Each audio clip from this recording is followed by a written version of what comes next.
नमस्कार। मैं हूं अभय श्रीवास्तव और आप मौजूद हैं न्यूज और व्यूज के ऑथेंटिक अड्डे पर, जिसका नाम है टॉकिंग स्टोरी। और आज का मुद्दा है दक्षिण में योगी आ गया। योगी आदित्यनाथ जैसा एक ऐसा सजग चेहरा हिंदुत्व पर, जो न डरता है न झुकता है और स्पष्ट सीधी बातें करता है। और उस दक्षिण के योगी का नाम है पवन कल्याण। पवन कल्याण वो चेहरा है जो दक्षिण में, जो हिंदुत्व के विरोध की राजनीति है, पिछले 100 साल से जो हिंदुत्व के विरोध की राजनीति है, उसको सिंगल हैंडेडली ध्वस्त करने के मिशन पर जो बढ़ चला है, उस चेहरे का नाम है पवन कल्याण। और पवन कल्याण ने एक बहुत ही महत्वपूर्ण कदम उठाया है। महत्वपूर्ण कदम यह है कि उनकी जनसेना पार्टी ने सनातन धर्म की रक्षा के लिए एक एक यूनिट का गठन किया है। और उस यूनिट का नाम है नरसिम्हा वरही ब्रिगेड। ये नरसिम्हा वरही ब्रिगेड है जो कि सोशल मीडिया पर हिंदुत्व के खिलाफ डिसरेस्पेक्टफुल, असम्मानजनक तरीके से हिंदुत्व को नीचा दिखाने वाले लोगों को कठोर जवाब देगा। कठोर जवाब का अर्थ है कि उनके एजेंडा को ध्वस्त करेगा, उनके नैरेटिव को ध्वस्त करेगा, उनको उनकी भाषा में जवाब देगा। और वो एक ऐसा डेडिकेटेड विंग होगा जनसेना पार्टी के भीतर, जो कि सनातन धर्म की रक्षा के लिए सजग होगा, हर तरह से सजग होगा। और जब जनसेना पार्टी ने, पवन कल्याण ने ये कदम उठाया है, तो इसको देखिए, एक पूरा सीरीज ऑफ इवेंट्स है कि कैसे पवन कल्याण दक्षिण के योगी की भूमिका में आते जा रहे हैं। कुछ दिनों पहले तिरुपति का लड्डू विवाद हुआ था। वो क्या था तिरुपति का लड्डू विवाद? कि लड्डू को बनाने में जो इंग्रेडिएंट्स का इस्तेमाल हुआ था, वो हिंदू धर्म का पथ भ्रष्ट करने वाले थे। हिंदू धर्म को मानने वाले, उनके जो भगवान तिरुपति के जो भक्त हैं, उनका धर्म भ्रष्ट करने वाला लड्डू बन रहा था। उन विवाद के बीच पवन कल्याण ने प्रायश्चित किया था, और वो एक संदेश था दक्षिण के समस्त हिंदू जनमानस को, कि उनकी बात कहने वाला, उनके मुद्दों को समझने वाला, उनकी भावनाओं की कद्र करने वाला कोई एक जनप्रतिनिधि उनके बीच मौजूद है। और पवन कल्याण जब ये सब कार्य कर रहे हैं, तो ये बहुत ही महत्वपूर्ण है। जिन दर्शकों को ज्ञात ना हो या जिन्हें याद ना हो, उन्हें मैं बता दूं कि दक्षिण हिंदुत्व के विरोध की प्रयोगशाला आज से नहीं, पिछले 100 वर्षों से बनी हुई है। पेरियार ने जिस तरह से वहां आंदोलन चलाया, हिंदू देवी देवताओं के प्रति जिस तरह उसने कुचक्र चलाया, उसके बाद वहां द्रविड़ियन मूवमेंट कुछ इस तरीके से हुआ कि हिंदुत्व को हाशिए पर डाल देने की कोशिश की गई। जबकि तमिल की संस्कृति या दक्षिण भारत की जो अन्य संस्कृतियां हैं, वो हिंदुत्व से रची बसी हैं। लेकिन उस हिंदुत्व की संस्कृति को काट कर, छिन्न भिन्न करके एक ऐसा डिस्टॉर्टेड वर्जन सामने लाने की कोशिश की गई, जिसका असर यह है कि पिछले 100 साल में जो दक्षिण भारत है, वो अपनी संस्कृति से, मूल संस्कृति से अलग रहा, विमुख रहा। और मजे की बात, जो ये हिंदुत्व को दक्षिण भारत से काटने की साजिश जिन लोगों ने रची, उन लोगों ने वहां की संस्कृति के नाम पर ही ऐसा किया। वहां हिंदुओं को विभाजन करने के उद्देश्य से ऐसा किया। अपना राजनीतिक हित साधते रहे, अपना सेक्टेरियन बेनिफिट देखते रहे। लेकिन एक बड़ी ही सुखद बात है कि पवन कल्याण उस दुष्चक्र को तोड़ने की कोशिश करते हुए दिख रहे हैं, और ये बहुत लंबे समय बाद हो रहा है। इस तरह से राजनीति की मुख्य धारा में रह करके कोई हिंदुत्व के मुद्दे पर दक्षिण भारत से ऐसे कदम उठा रहा है पवन कल्याण हाल फिलहाल के पहले और बड़े चर्चित नाम हैं।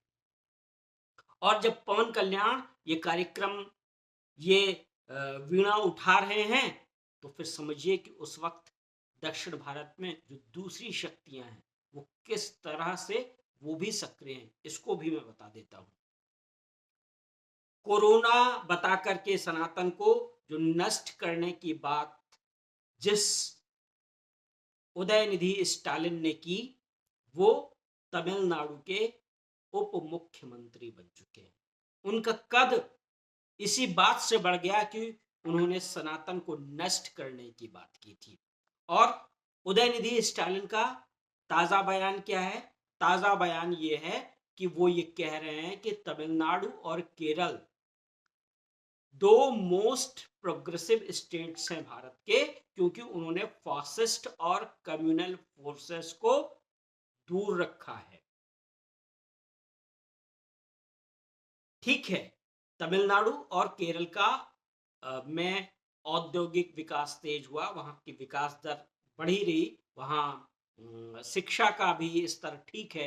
लेकिन जो केरल देवभूमि कहा जाता था, जिस तमिलनाडु से भारत की आदि संस्कृति निकली, वहां पर हिंदुत्व को काटने को, हिंदुत्व को फासिज्म से जोड़ देने की जो ये पिछले 100 साल की राजनीति है, उस 100 साल की राजनीति ने क्या हाल कर रखा है कि वहां डेमोग्राफिक चेंज हो गया है। केरल तो बहुत हद तक ईसाई बहुल राज्य बनने की ओर बढ़ चला है। और केरल में ही लव जिहाद जैसी घटनाएं सामने आई हैं, जहां अगर वो कह रहे हैं ना फासिज्म से दूर रखा है, भाई आईसिस के लिए लड़ने जाने वालों को, कैलिफेट बनाने वाले को, इस्लामिक ब्रिगेड बन जाने वाली लड़कियों को ये फासिज्म से दूर होना है। दरअसल ये हिंदुत्व का विरोध है। और हिंदुत्व का विरोध किस कदर सर चढ़ करके बोलता है, वो ये बात सनातन को नष्ट करने की सोच से परिलक्षित होता है। और उदयनिधि स्टालिन जब ये लोग सनातन का विरोध करते हैं तो उसके साथ हिंदू के साथ हिंदी भी जोड़ते हैं विरोध करने के लिए। और हिंदी विरोध जो ये डीएमके जैसी पार्टियां हैं, उनका एक पसंदीदा बांटने का फॉर्मूला रहा है। हिंदी विरोध के नाम पर उन लोगों ने तमिलनाडु को बांटा, तमिलनाडु के हिंदुओं को बांटा, और इस तरह से एक बार फिर उसी जो बांटने वाली किताब का ये फार्मूला है, एक बार फिर उदयनिधि स्टालिन उप मुख्यमंत्री के तौर पर वो हिंदी के विरोध में उतर आए हैं। उदयनिधि स्टालिन का जो ताजा बयान है वो ये कह रहा है कि if we fail to protect our language then Hindi will take over our culture and erodes our identities. यानी हिंदी को उदयनिधि स्टालिन अपने संस्कृति पर खतरा बता रहे हैं, जबकि हिंदी संस्कृति, हिंदी और तमिल का कोई बैर नहीं है, हिंदी और तमिल का कोई बैर नहीं है। लेकिन फिर भी ये द्रविड़ियन जो पॉलिटिक्स है उसका ये फेवरेट जुमला है कि हिंदी टेक ओवर कर लेगी। हिंदी टेक ओवर नहीं करेगी, बल्कि हिंदी तो बहन है तमिल भाषा की। और मैं कुछ आंकड़े भी आपके रखना चाहूंगा।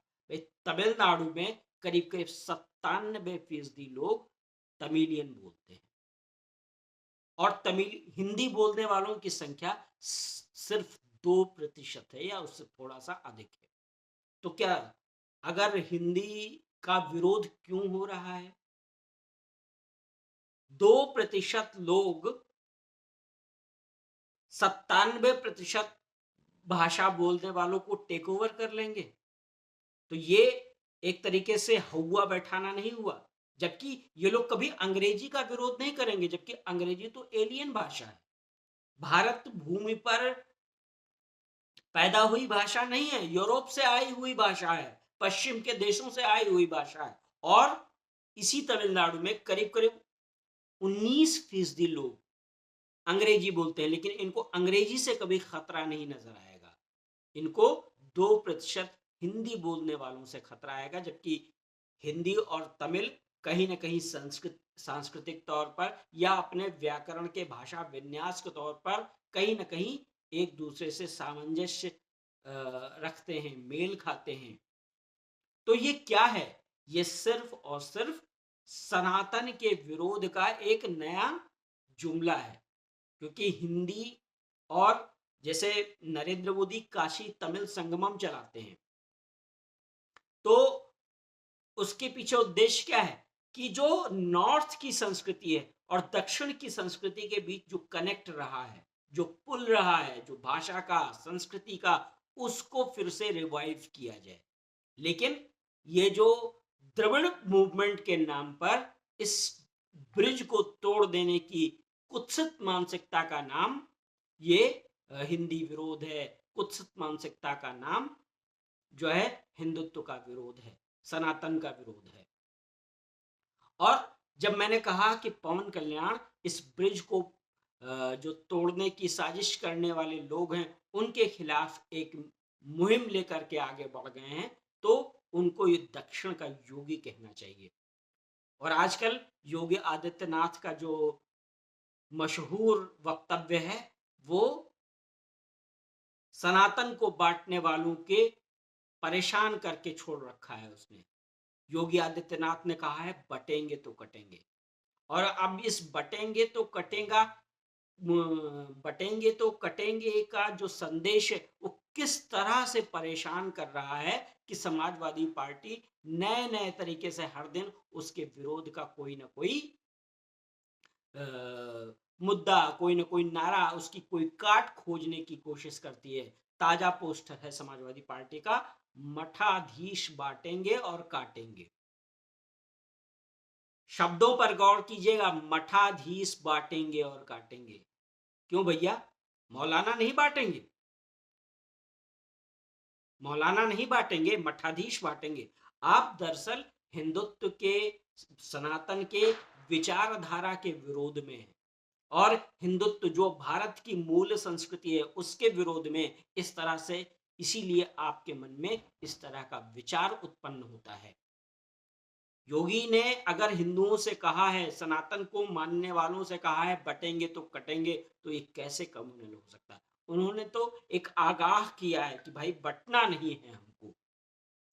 और इसलिए योगी आदित्यनाथ के प्रति कैसी घृणा है कि मुंबई के पुलिस कंट्रोल रूम में एक फोन आता है, एक धमकी भरा फोन आता है कि योगी आदित्यनाथ नहीं, अगर इस्तीफा नहीं देते हैं तो हम उनको बाबा सिद्दीकी की तरह मार देंगे 10 दिन के भीतर। तो ये पूरा जो कुछ जो योगी आदित्यनाथ ने जिस तरह से हिंदू तन मन हिंदू जीवन को फिर से नए शब्द दिए हैं, एक तरह से उसको आंदोलित किया है, उसके बाद योगी से इनके मन में डर बैठ गया है।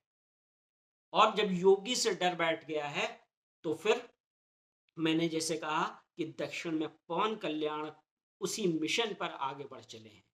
और पवन कल्याण नाम भी पवन है और कल्याण है।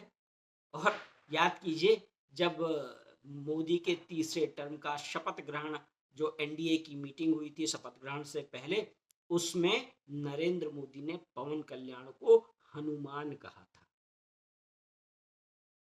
आप सोचिए कितनी बड़ी उपाधि पवन कल्याण को दी थी, और शायद मोदी ये समझ रहे थे कि पवन कल्याण का पोटेंशियल क्या है, पवन कल्याण की एनर्जी क्या है, पवन कल्याण का विचार क्या है, उनका मंतव्य क्या है, उनका उनका ध्येय क्या है। और इसीलिए इतनी बड़ी उपाधि से नरेंद्र मोदी पवन कल्याण को ये नवाज सके, इतनी बड़ी उपाधि दे सके।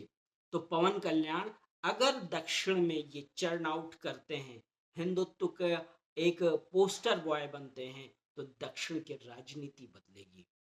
दक्षिण की राजनीति में हमेशा हिंदुत्व का विरोध प्रमुख रहा, हिंदुत्व को दबाया गया, लेकिन पवन कल्याण उस पूरी विचारधारा को, उस पूरे नैरेटिव को तोड़ने का प्रयास कर रहे हैं।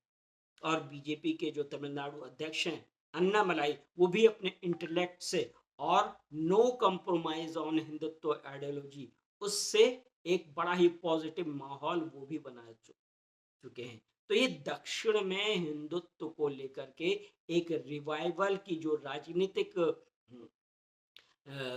राजनीतिक आंदोलन दिख रहा है, वो एक बहुत ही सुखद संकेत दे रहा है। उत्तर में योगी और दक्षिण में योगी के दक्षिण का योगी पवन कल्याण।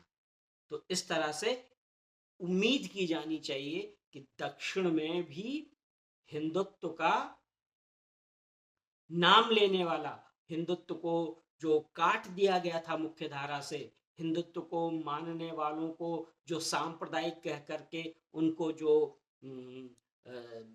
समाज में दीनहीन स्थिति में ला दिया गया था, उस स्थिति को बदलने की कोशिश हो रही है, और ये बहुत ही सुखद बात है। दक्षिण भारत की संस्कृति का एक प्रमुख आधार है। दक्षिण की जो संस्कृति है वो हिंदुत्व की संस्कृति है, सनातन की संस्कृति है, और जब उत्तर से वो मेल खाती है तो हिंदुत्व का, सनातन का ऐसा विराट स्वरूप उत्पन्न होता है जो कि दुनिया को अचंभित कर सकता है। जो दक्षिण और उत्तर का जो मेल है, यहाँ जो सनातन का जो कनेक्ट है, दोनों धाराओं से निकली हुई सनातन की जो ज्ञान परंपरा है, वो किस तरह से न सिर्फ भारत बल्कि पूरी दुनिया को प्रकाशमान कर सकती है, ये एक बहुत ही सुखद बात है।